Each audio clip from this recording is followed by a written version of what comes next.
ሀገራት ብሔራዊ ጥቅማቸውን በኢኮኖሚ ውሳኔዎችና በሜጋ ፕሮጀክቶች ተግባራዊ ሲያደርጉ ኢምፓክቱ ኢትዮጵያ ብቻ ተወስኖ የሚቀር ሳይሆን ከኢትዮጵያም ይወጣል። ለአብነት እንግዲህ አሁን በደንብ ታስቦበት እየመርናቸውና እየተመረቁ ያሉትን ሜጋ ፕሮጀክቶች ይመለከታል። ለምሳሌ ያህል ፈርቲላይዘር ማዳበሪያ በተመለከተ ውሳኔ ተሰጥቶበት በ40 ወር ውስጥ የሚንቀሳቀስ ሁኔታ እንግዲህ በፒፒፒ በፕራይቬት እና ፐብሊክ አሬንጅመንት መሰረት ከዳንጎቴ ኢትዮጵያ አፍሪካ ትልቁ ባለ ሀብት ናይጄሪያ ጋር የሚሰራው 40/60 ፎርሙላ የሚሰራው ነው። እንግዲህ ሀገራት ኢትዮጵያን በተመለከተ አብዛኑ ህዝባችን ማለት ይቻላል ገበሬው ህዝብ መሬት አርሶ የሚያድር ነው። አሁንም አግራር የሆነ ኢኮኖሚ ላይ ቤዝ የሆነን ነው የተለወጠ ነው። ግን እዛ ላይ አሁንም ገበሬያችን ጥሩ ይልድ ጥሩ ሃርቨስት እንዲያገኝ ከተፈለገ ፈርቲላይዘር ይግድ ይላል። በመንግስት በኩል መንግስትም ሳብሲዳይዝ እንደ ፊውሉ ያደርግ እንደነበረው አሁን ደግሞ ፈርቲላይዘርም ሳብሲዳይዝ ያደረገ በቢሊዮን የወጣበት እያስገባ እንገኛለን። ይሄ እንግዲህ ከውጭ የሚመጣ ነው። በውድ ዴቪዝ ዋጋ የሚገዛ ነው። አንዳንድ ጊዜ መርከብ ጋር ፖርት ስለሌለን እየተቃጠለ ፀሐይ እየመታው የሚበላሸውም አለ። መርሳት የሌለብን አለ።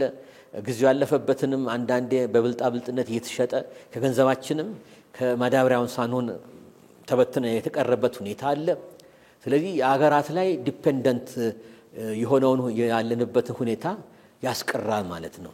ፈርቲላይዘሩን እዚህ በ40 ወር ውስጥ በተቀመጠው መርሃ ግብርና ታይም ቴብል ሲፈጸም እንደ ተቀመጠው ኳንቲቲና እንደ ትልቅ ጃይንት የሆነ ተቋም ነው። እስከ 3 ሚሊዮን ሜትሪክ ቶን ማምረት ነው።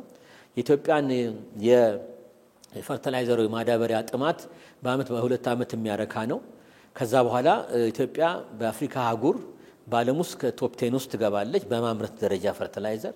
በአፍሪካ ደግሞ ሶስተኛ ትልቁ ሀገር ያረጋታል። እነማን ናቸው ብለን ለአብነት ብናነሳ ሞሮኮ ቀደም ብሎ የጀመሩ ናቸው። ፎስፌት በጣም ያመርታሉ። እስከ 2023 ድረስ ሞሮኮ ጥሩ አድርገው ይዘው ነበር። ናይጄሪያ ዳንጎቴ አሁን እናት ሀገራቸው በቅርቡ 2023 አንድ አመት ተኩል አስመርቀዋል። ትልቅ ጃይንት የሆነ አሁን ናይጄሪያ ጥሩ ደረጃ ላይ ትገኛለች። ወደ ኤክስፖርትም ጀማምረዋል ማድረግ ራሳቸው ጥማት አድርገው። ስለዚህ አንደኛ ለገበሬው ጥሩ ዋጋ የሚያገኝበት ነው ለሀገራችን የኛ ፋብሪካ ሲያልቅ። ሁለተኛ ደግሞ ለአካባቢው ሀገራት በኢኮኖሚክ ኢንተግሬሽን መሰረት ለአካባቢው ሀገራት በሙሉ ኬንያም የላቸውም ፈርቲላይዘር ትልቁ ኩባንያ ምናዳርስበት ሱዳን ደቡብ ሱዳን ይሄዳል ማለት ነው።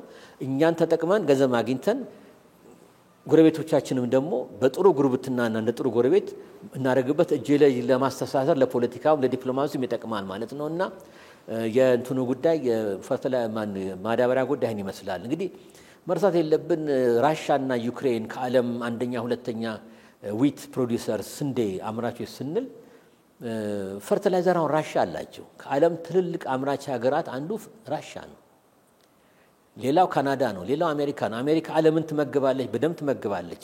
አሁን ብራዚሎች በፕሮዳክሽን የበለጧቸው ሄዱ እንጂ ያ ሁሉ እኮ እርሻ ፈርቲላይዘር ላይ ተመሰረተ ነው። ፈርቲላይዘር ካላረክበት ይልዱ 30-40% ይቀንሳል፣ ይቀነጭራል፣ ይወድቃል ማለት ነው። መርሳት የለብንም። ስለዚህ ኢትዮጵያን ለማስተኮስ ይረዳናል።